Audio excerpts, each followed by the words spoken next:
to us starting over a century ago by Helena Blavatsky, Carl Jung, and Swami Vivekananda, then by Yogananda, Schrödinger, Ram Dass, the Beatles, and Krishna Das. The key idea of the primacy of the universal consciousness was popularized in the West by Ram Dass, also known as Dick Alpert.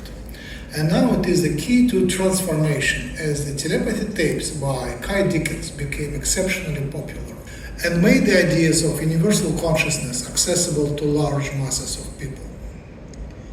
The Telepathy tapes is an audio podcast that has been airing since September 2024.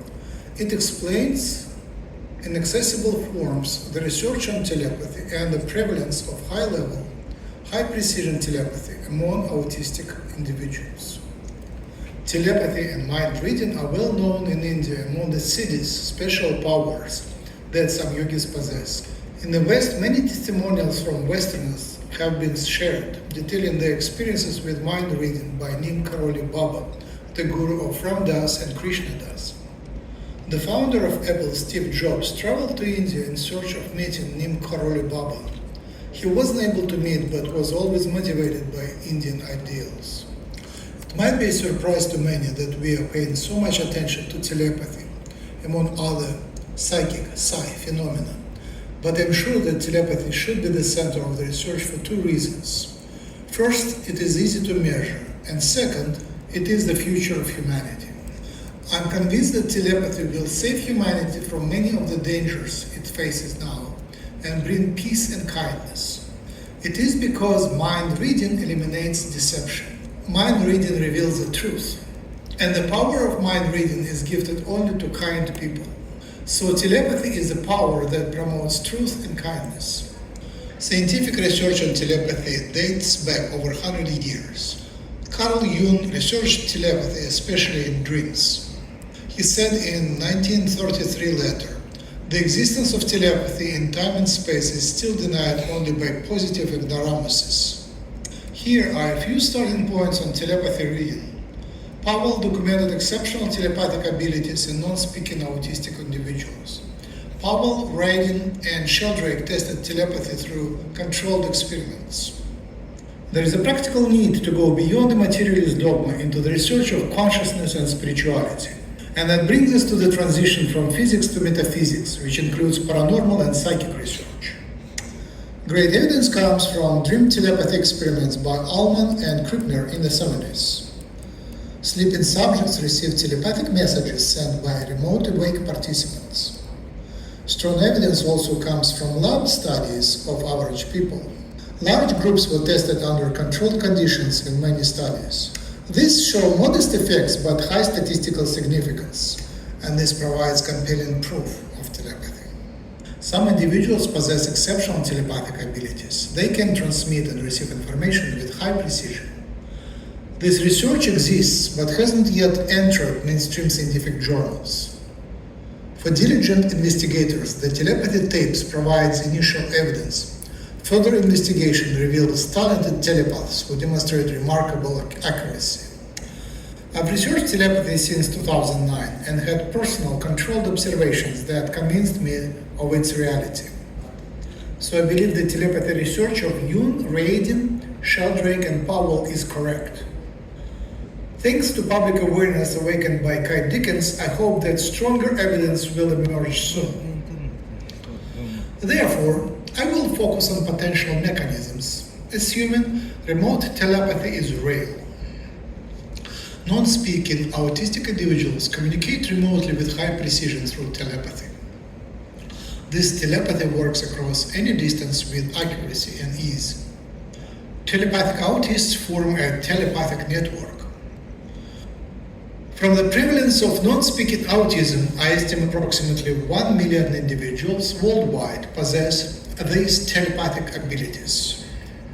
These telepaths sometimes teach telepathy to neurotypical parents and teachers. Some teachers now conduct lessons for autists in silence. India has long recognized this phenomenon, respecting autistic individuals as enlightened beings with telepathic abilities. The West is only now beginning to awaken to this knowledge. Now biologists need to understand what it is and how it works. And here biological methods are insufficient. A typical biological experiment uses experimental subjects and controls. For example, in medical research, real drugs are compared to a placebo. In animal, plant, and bacterial research, there are treatment and control samples. But when biologists find out that telepathy can work remotely, they give up because you cannot have a pure control. The subject can potentially receive remote telepathic messages from billions of people. Telepathy and remote viewing tests were conducted in Faraday cages, underground, and even in submarines, underwater, where classical fields can't penetrate. Yet the information passes through all barriers. So we are not dealing with electromagnetic waves of sound. These are subtle, non-local phenomena. And for non-locality, there is a need for new methods. Paranormal research has been very thorough in developing new methods. But most of these methods aim to document and prove that the effect is real. When we come to the need to understand the mechanism, we need new methods, so we come to a need to combine experimental and intuitive research. It isn't new. In fact, most of the great discoveries were made intuitively. Great scientists received their insights through meditation. Isaac Newton, the author of Newtonian mechanics, employed alchemical methods and divination to gain insight. Carl Jung and Schrödinger studied Indian philosophy. Einstein used intuition to gain insights which were then experimentally tested. Many telepathy researchers are so fascinated by its non-local effects that they overlook another extraordinary fact: specific targeting. Meaning that telepathy is specific between sender and receiver. They send information only to each other, not to others. Also, Diana H. Powell explains in detail that in addition to a non-local component, telepathy has a very pronounced local component that involves brain anatomy and brain chemistry. Telepathy is greatly facilitated by achieving an altered state of consciousness. But some people can telepathically communicate in their normal waking state. Fascinating is the phenomenon of telepathy in non-technological tribes. Groups of Aboriginal hunters travel for days but maintain telepathic contact with the village. Why can they do it and we cannot? First, it is necessary for their survival. Second, they live a natural life uncomplicated by social lies and the necessity to block incoming junk messages. And third, there is a cultural tradition and acceptance. Luckily, thanks to Kai Dickens, cultural acceptance is entering the civilized world. How is it that telepathy is common among non-speaking autists? The main reason is that they are disconnected from society. Even normal children often possess psychic abilities until they become housebroken. The trauma of a civilized upbringing blocks our telepathy. To awaken telepathy, we must be free from social restrictions. This mellow, uninhibited state can be achieved in natural, protected environments such as ashrams, retreats, and festivals. Another very revealing observation is that non-speaking autists often display a split personality. Much of the time they behave as wild beasts, and once in a while they are occupied by a higher kind, an enlightened soul, a spiritual master. So there is a visible split between the lower and higher minds. Apparently it is the higher mind that is telepathic. Consider dolphins that also have a split brain. One half of their brain is asleep while the other half is awake. Similarly, Indian yoga teaches us how to remain asleep and awake at the same time. This half-asleep state is one of the keys to telepathy, intuition, and other psychic abilities. This trance, this altered transcendental state, can be explained with quantum physics. In the normal awake state, we pay attention to our surroundings and thoughts.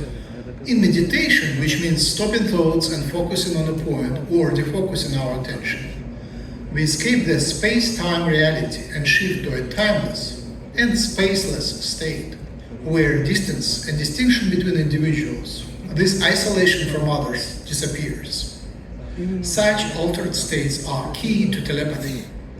Exiting local space and time enables non-locality and dissolves the separation between individuals. According to Heisenberg's uncertainty principle and Schrödinger's observer effect, when attention stops being egotistic, the wave function decollapses and delocalization is achieved. Our modern culture enforces the collapse of the wave function. We are trained to make up our mind at all times. The demand for certainty and control causes the failure of intuition and telepathy. So, a prerequisite requirement for telepathy is to relinquish control. That is what is making non-speaking autistic individuals telepathic. The non-local effects usually distract researchers. Once a researcher realizes the persistence of non-locality, they realize that typical research methods wouldn't work and they often give up. A better approach is to embrace duality. That means to accept that non-locality coexists with the material world and is intertwined with it. Telepathy has a dual nature. Telepaths have bodies that are grounded in the classical reality, and they routinely transcend time-space via non-locality. As I mentioned before, telepathy is dependent on brain anatomy and function, as Diane H. Powell explains. It is the ability of the brain to maintain an altered state, samadhi,